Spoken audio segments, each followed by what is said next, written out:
Hello, everyone, and welcome back to the Global Realignment Podcast. Thank you for joining me today. Today, we have two stories that we're going to be covering, I think, if we can make it through this one.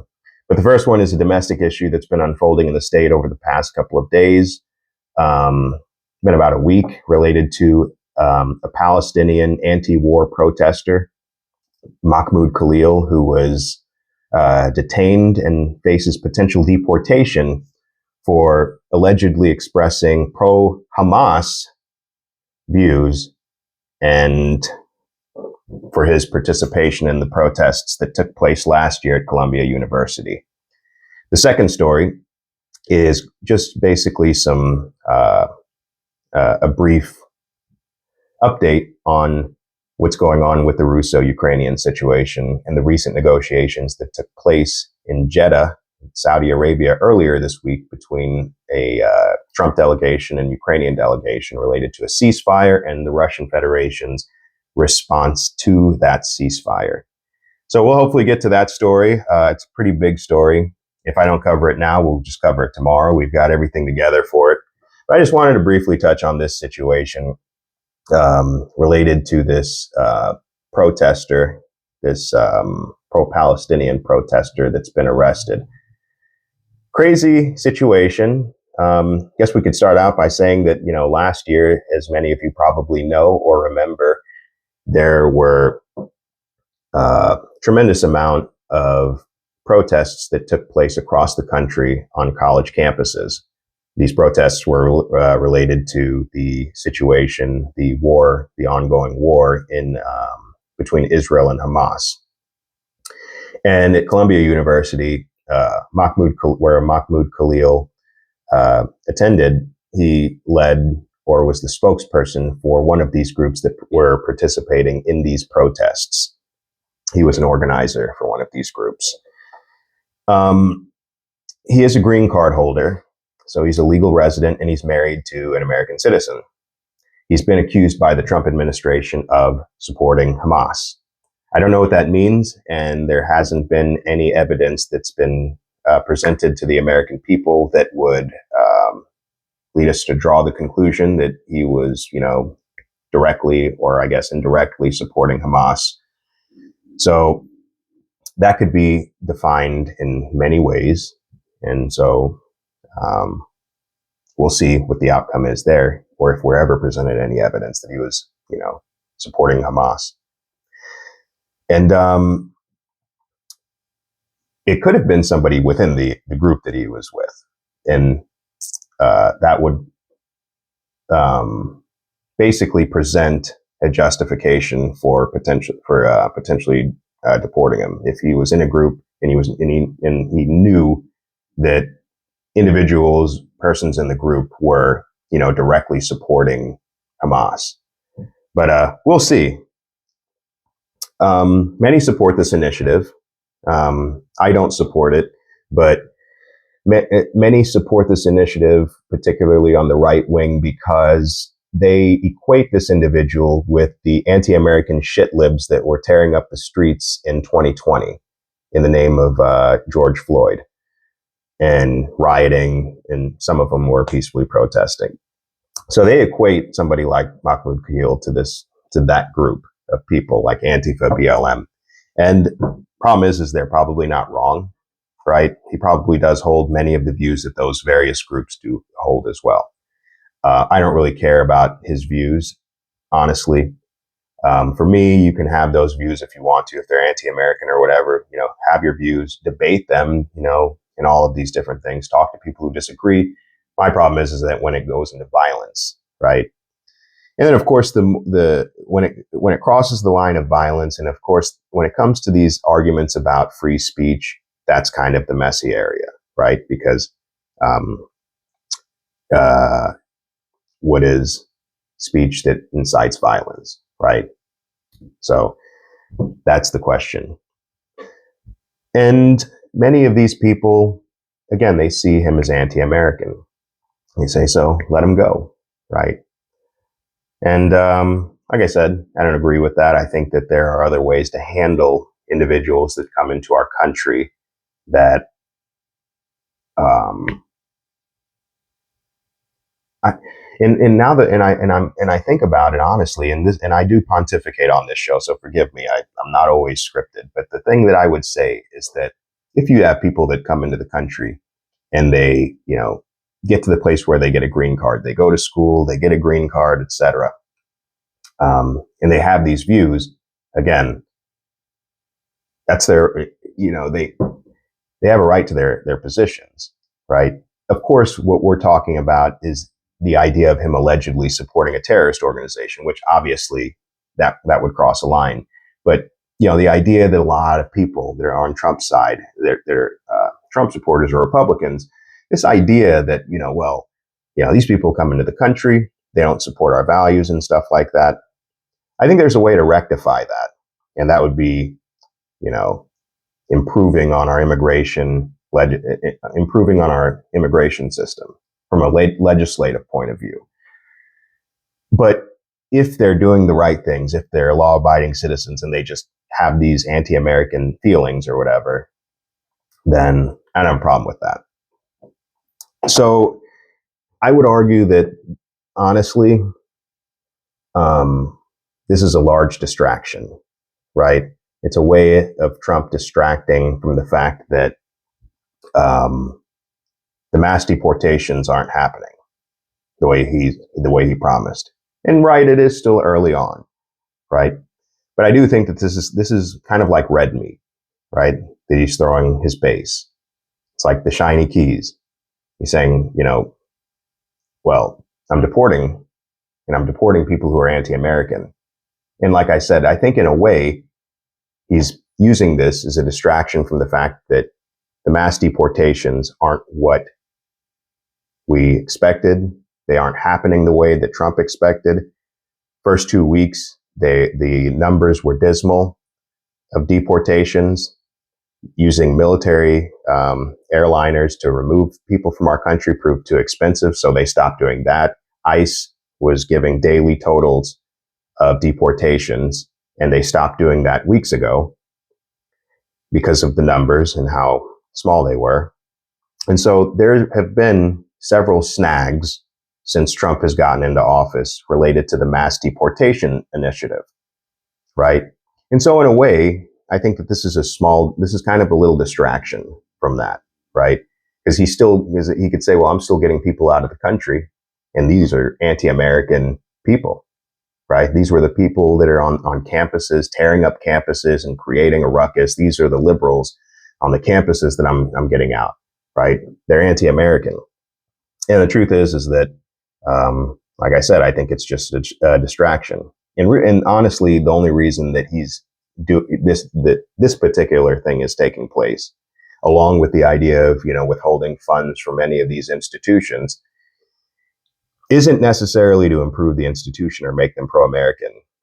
This is about protecting the Jewish students on the campuses. And so, honestly, and again, I do look at this more in the larger context of immigration, right? I think that many people do. I don't think it's just a question of whether this guy supports a terrorist organization or any of that stuff. I think that's part of the conversation, but I also think it's the idea that you have immigrants on the campuses that are anti-American, and they're probably they probably have student visas and these kinds of things, so they aren't like actual citizens, and they're espousing all this anti-American rhetoric, and they're protesting against America. Get them out of here. And honestly, I think the way that you deal with that is just reforming immigration altogether. And I know that probably sounds really stupid and, like, duh. But honestly, again, obviously deport people who are like actual national security threats that are like giving money to a terrorist organization or recruiting for a terrorist organization. Obviously, you do something about that. But if you want pro-American people in this country to immigrate to our country, if you want people that respect our values, what's left of them, to come into the country, you have to just basically reform the immigration system altogether, right? That means getting into the nuts and bolts of immigration law, rewriting laws, working with Congress, and setting in place bold, transformative, long-term, sustainable changes that will prevent the kinds of people that don't agree with our values from coming into the country. That's the solution that I see. And, it's sustainable. That's the most important. That's the key there. That would be sustainable, a sustainable way of preventing that kind of situation from developing, right? Instead, we have these short-term, sort of generic pushes by the Trump administration to rectify issues like this surrounding immigration, right? And it's unfortunate.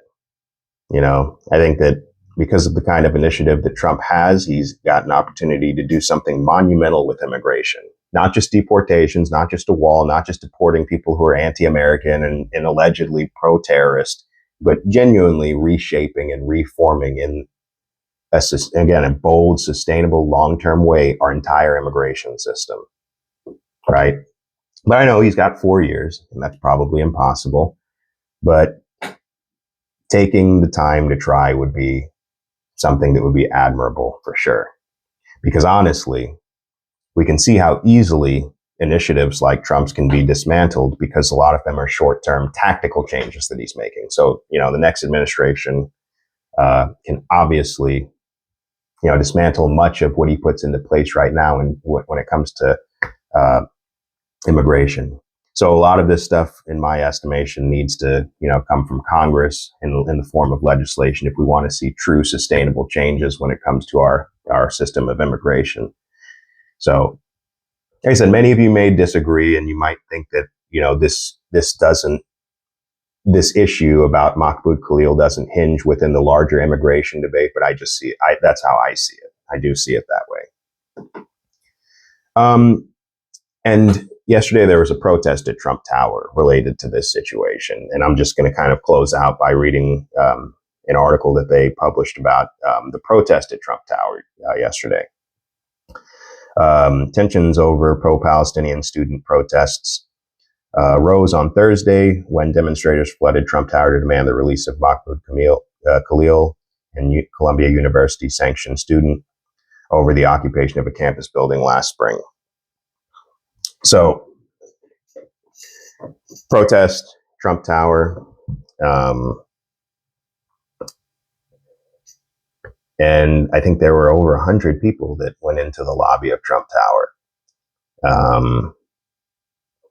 And currently, and I didn't mention this earlier, this is just kind of a continuation. He was arrested, I believe, in New York. He was transferred to New Jersey and then to Louisiana. I'm not sure what the purpose was for him being in Louisiana. There's speculation going around that it just makes it more difficult for his lawyers and for him to, be around his family, which could make the case harder to win and that kind of thing. And so he had a hearing, I believe it was Wednesday, and the judge decided to keep him in detention in Louisiana until basically his next court date. So, and again, just kind of goes over here. He was 30. Khalil was 30, was at the center of pro-Palestinian protests at Columbia, and recently finished coursework for a graduate degree from the university. Which is interesting because, Trump said he wants to staple green cards to graduates of these kinds of universities because these are the smart, legal immigrants that come into the country. Because he wants a bunch of brilliant, smart, legal immigrants in our country. And so, if you watch, he was on the All In podcast last year. Everybody has talked about this. And he said we need skilled legal immigrants. And if they go to one of our campuses and they get a degree, even if it's just like a community college, we should staple a green card to their degrees. So this is one of those types. Technically, higher education, Columbia University, great college, and I guess he doesn't want to staple a green card to his degree. If he was in the tech industry, he probably would. Okay, so it was 300 protesters entered the Manhattan skyscraper that houses the Trump Organization in the president's penthouse on Thursday. Now, honestly, I look at a situation like this and 10 years ago, I may have probably agreed with putting this guy in detention for all the reasons that I just mentioned, like him being anti-American and all of these other things. And you just kind of grow out of it, though. You get to a place where you're thinking, well, if we don't want people like that here, deporting one or two of them and making a public spectacle out of it isn't going to really change anything. It's going to, you're going to have people like that no matter what, and some of them are going to be actual citizens. And again, it comes down to what kind of people you want coming in the country, right? And that would take, and if you want to affect anything, if you want to affect that, the kinds of people that are coming into the country, you got to make changes to the immigration system, right? And I know that's not going to happen. And I'm talking from a legislative point of view, changing asylum laws, changing laws as they relate to, the variety of visas, all the loopholes in the asylum laws. How do you are we ever going to rectify the actual, the infrastructure of our immigration law? No, and I think it's a conversation that's too difficult for the Trump administration to grapple with, especially with just 4 years. So that's the unfortunate part about it. It's just that I think that there are larger things when we look at a situation like with this student. There are larger things that you have to pay attention to, not just the sensational shiny keys that Trump is dangling in front of your face, right? Uh, Anti-American. Oh, he believes in Palestinian self-determination. Like, fine, but this is the energy that we're putting in. Think of the energy and the resources that we're putting into this kind of thing. And like I said earlier, behind the scenes, deportation numbers just not happening, right? And the one that we're going to deport. This is what we're going to deport. So I think that the whole thing is kind of ridiculous. And again, largely, call here. I think that's largely because it's just a lot of energy, a lot of wasted energy, right? And it seems more like theater than anything else. But that's my opinion on it. And I'm going to go ahead and briefly touch on our second story here. It's a little bit longer, but it's related to the negotiations that took place earlier this week between a Ukrainian delegation and a U.S. delegation. It took place in Jeddah on Tuesday, and basically these discussions were surrounding a ceasefire. It was Rubio and Waltz, Secretary of State and the National Security Advisor, and Zelensky's top advisor, Andrei Yermak, the defense minister in Ukraine, Rustem Umerov, and the military officer, Pavlo Polisa. And so these are the two delegations that met in Jeddah. Simply put, there was nothing substantial that really came out of these negotiations. And a lot of people will probably frown at me and say, well, the Ukrainians agreed to a ceasefire. That's monumental. It's like, yeah, but what are the components of the ceasefire? And that's the thing. It's that there's not too many specifics. Even if you go on to the Secretary of State website and you read the readout from after this 8-hour meeting, which tells us it was probably a contentious meeting, wasn't really much there. But we'll get into it here. This is from the Journal. The Trump administration said it would immediately lift a pause on intelligence sharing and military support to Ukraine following high-level talks with U.S. officials that led Kiev to agree to a 30-day ceasefire. And of course, after the Oval Office meeting a couple of weeks ago, Trump cut off military aid and intelligence sharing with the Ukrainians. And of course, you have a lot of idiots in the media right now that are saying that the reason that the Russians were able to take back Suja, which is a city in Kursk, and Kursk, as you know, last year, I believe in September, was invaded by the Ukrainian army. They pulled resources from much needed areas on the front lines and brought them up north to Kursk.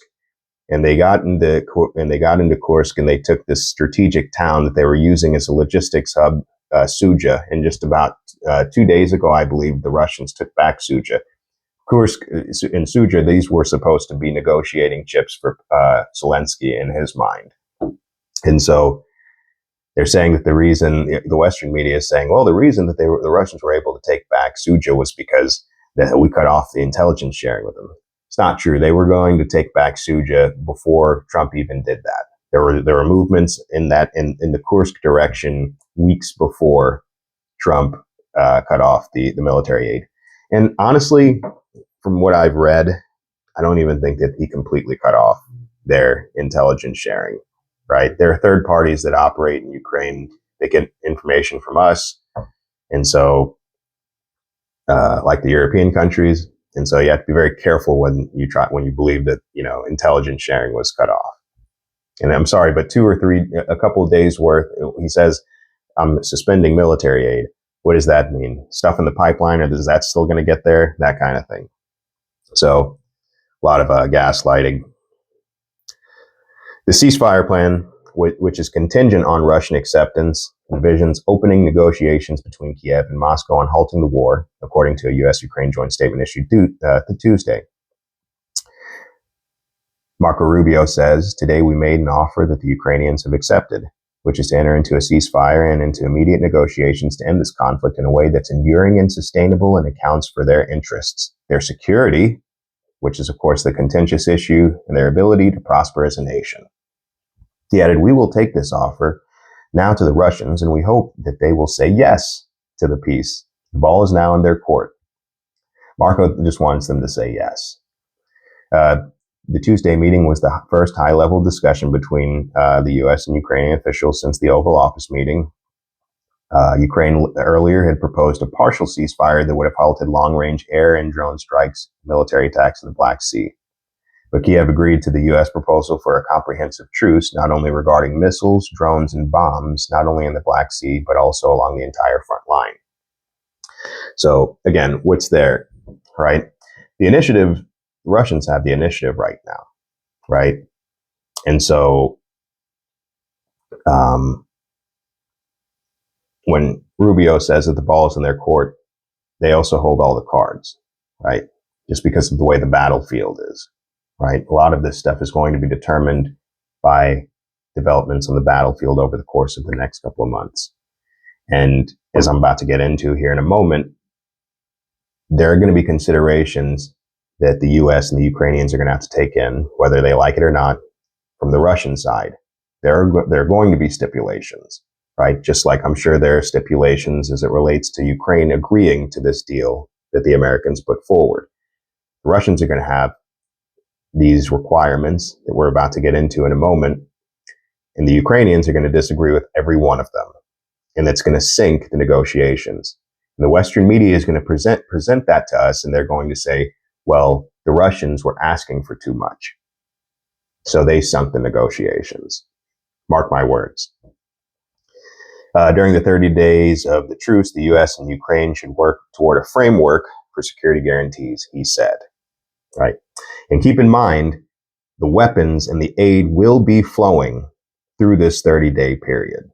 Again, some issues we'll be getting into in a moment. A key Ukrainian goal in further negotiations is the release of prisoners as well as Ukrainian civilians being held by Russia. Now, this has been essentially put on, I would say shelved, maybe shelved isn't the best word, by the Russians. Yesterday, Putin gave a press conference related to this situation. his response to these negotiations. And he made some excellent points, and we're going to get into some of those points right now. Let's see. Putin went on a visit to Belarus. He had a joint press conference with Belarusian President Lukashenko, and he had this to say about the ceasefire. We agree with the proposal to stop the hostilities. The key there's a lot of publications throughout the day yesterday that were basically saying that the Russians had rejected the peace proposal. They've never rejected a ceasefire, right? The idea itself and principle of a ceasefire, they've actually never rejected it.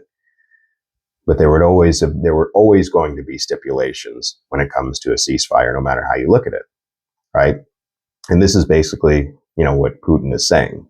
Hey, we agree with the proposals to stop the hostilities, but he goes on, but we proceed from the fact that this secession should be such that it would lead to long-term peace and eliminate the initial causes of the crisis. And of course, the key words there is eliminating the initial causes of the crisis, which would include Western aiding, the Western military aid and Western security guarantees and many other causes. Or I can get into that right now. He says the idea itself is correct, and we certainly support it, and they always have. But there are issues that we need to discuss. I think we need to discuss it with our American partners as well. Maybe we should call President Trump and discuss it with him. But we support the idea of ending this conflict by peaceful means. What are we going to do with this section of the enclosure in the Kursk region? If we stop the hostilities for 30 days, what does that mean? That everyone who is there will leave without a fight? Are we supposed to let them out of there after they have committed a mass of crimes against civilians? Or will the Ukrainian leadership give them a command to lay down their arms and just surrender? How will it be? It is unclear. Crucial questions, and I'm just going to say this. I'm going to get to this one more article in a minute before we finish up, but this is one of the statements that Trump has made about this situation is he wants to get this done fast. In his words, he keeps saying it over and over again. These are just a few questions related to any kind of ceasefire, right? This isn't even talking about a negotiation to end hostilities in the long term, which I don't really believe Trump is worrying about. Again, short-term thinking. He's not thinking strategically. He's thinking about getting a quick win so he could say, hey, I stopped the firing, I stopped the killing. But there are a plethora of issues that you have to go through just to get a ceasefire. And if you've studied something like I'm going through a book on the negotiations that took place during the Bosnian War with Richard Holbrooke, and we look at everything that it takes just to get a ceasefire, that could take weeks, right, of going back and forth. And when you look at some of these things that Putin is talking about, just some of these initial issues, you have to understand, like, okay, well, what does fast mean for Trump? Does he think it's going to be like, this isn't Israel and Gaza, right? This is a slightly different, to say the least. Putin goes on, and how will other issues be resolved along the entire line of contact, which is almost 2,000 kilometers. And there, as you know, Russian troops are advancing in almost all areas of contact, and there too, conditions are being created for us to blockade quite large units. So how will these 30 days be used? Here specifically he says, for forced mobilization to continue in Ukraine, for weapons to be supplied there, for newly mobilized units to be trained, or will none of this be done? All of these questions avoided, right? Some of them by the U.S. and the Ukrainian delegation. Some of them answered because, when it comes to weapons being supplied there, the question of will that continue? Well, it already has. Intelligence sharing already started back up. Then the question arises, how will the issues of control verification be handled? How will we be guaranteed that nothing like this will happen? How will control be organized? I hope that at the level of common sense, it is clear to everyone that these are serious questions. Who will give orders to stop the hostilities? And what is the price of these orders? Can you imagine almost 2,000 kilometers Who will determine where and who has violated a possible ceasefire agreement for 2,000 kilometers? And then who will blame the violation of this agreement on whom? These are all questions that require painstaking research on both sides. And I've read earlier today some of the responses from the Western media about this, about what Putin has said, and they're just waving it off like none of this matters. They're saying he's raising his stakes, and you're seeing classic. I saw it on CNN. You're seeing a classic Russian move that Putin is making right now. It's like, no, these are actually questions that this is how most negotiations go when you have conflicts like this, right? It's not a secret, a conniving Russian move or anything like that. These are all legitimate questions before firing stops. And the reason that you have this kind of response in our media is because we have a lazy and unproductive diplomatic wing in our country, in the U.S. in particular, right? And, used to be when people would, in, the decades that have passed, 60s and 70s, the people who would be working with the Soviet Union, for example, actually, they lived there, they spoke the language, they interacted with the culture and, the politicians in the Soviet Union, et cetera. They were informed about the area, right? In other words, they didn't act like petulant children. This includes the media, right? You look at some of these articles and just sort of the arrogance that you're seeing, like, oh, they're grandstanding. The Russians, they don't want a ceasefire. Zelensky basically said as much, but like, oh, they don't want a ceasefire. They're just raising the stakes. Like, no, what's happening is that Trump and the Ukrainians have basically set the Russians up. They're trying to set the Russians up to fail and to pin anything on them. They're saying, here's an unacceptable ceasefire agreement. And when the Russians say, well, that's fine, but we're going to build on it, and then you can send it back to the Ukrainians, and they'll reject it. But like I said earlier, what they're going to do is they're going to say, well, the Russians are asking for too much. The Ukrainians can't accept it. No one is in the Western media is going to say, well, you just presented the Russians with an unacceptable ceasefire agreement that you didn't put any thought into, right? And so this is from today. This is one of those articles I was talking about just briefly. It's from the Wall Street Journal. And look, keep in mind, I've always said this was going to be the way it worked, right? Trump has made a lot of these things clear over the course of his campaign and first couple of weeks of his presidency, that this was basically how it was going to work. And it was, again, going to be a situation like this where the building blocks are being put into place to pin the failure of any future negotiations on the Russians. So this is from the Wall Street Journal. Trump said Thursday he planned to speak with Putin soon, and this was during a press conference, I believe, with the new head of NATO.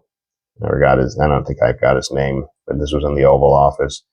And he was pressing for a speedy end to the conflict of Putin's comments, the ones that we went through. Trump said he put out a very promising statement, but it wasn't complete. I'd love to meet with him and talk to him, but we have to get it over with first. You see what I'm saying? He wants to meet with him, but we have to get it over with first. And it just kind of goes to show that I don't know. Trump certainly doesn't, but his team seems to not understand the gravity of the larger situation that's taking place and how these negotiations are not going to happen as quickly as Steve Witkoff wrapped up the situation in Israel, which is, still basically going on. I'm talking about the negotiation of ceasefire in Israel. That's what they're wanting to see happen with Russia. They're wanting to see some kind of quick situation develop between the Russians and the Ukrainians, like they did with Israel and Gaza and that 3-phase ceasefire agreement between Israel and Gaza that's falling apart right now. Oh yeah, I do have his name. Trump was with the next NATO Secretary General, Mark Rutte. Asked about the continuing talks with Russia, Trump said, They were very serious and added, hopefully they'll do the right thing. The ceasefire offer negotiated by the U.S. and Ukraine in Saudi Arabia put pressure on the Russian leader to signal a willingness to work toward peace. And working towards peace in the minds of many of these people is just basically the Russians caving and falling for more Western tricks and manipulations. On Thursday, Putin thanked Trump for bringing attention to a ceasefire in Ukraine, but he also raised a litany of issues that he said needed to be resolved before the fighting could end. Zelensky of Ukraine on Thursday called Putin's response predictable and aimed at dragging out the process by setting unworkable preconditions. Any preconditions that the Russians have are going to be unworkable, and that's exactly how this is going to continue to be presented to the idiots in the U.S. Of course, Putin is afraid to tell President Trump directly that he wants to continue the war, Zelensky said in his nightly press. Putin does this often. He doesn't say no outright, but he drags things out and makes reasonable solutions impossible. These people, I'm telling you. Russia in the past has repeatedly ruled out a temporary ceasefire and insisted that reaching a lasting agreement to halt fighting would take time, obviously. But Zelensky is not a statesman, so that's why he's acting like a petulant child.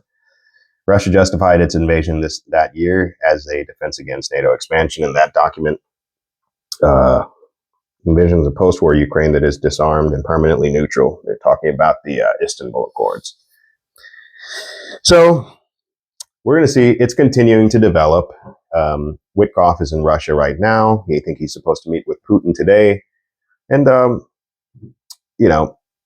like I said, I predict that the outcome of that situation and what's going to have to be presented to the Ukrainians, the conditions, even if Putin backs away from many of the conditions that he already has right now, I do believe that whatever comes back to the Ukrainian side will be unacceptable to them. But you can't just not put any expectations in a ceasefire agreement from the other side, right? So we'll see. Anyways, thanks everybody for joining. We'll likely be back next week if there's an interesting story to cover. Watch the video, like the video, leave a comment, all that stuff. And thanks for watching.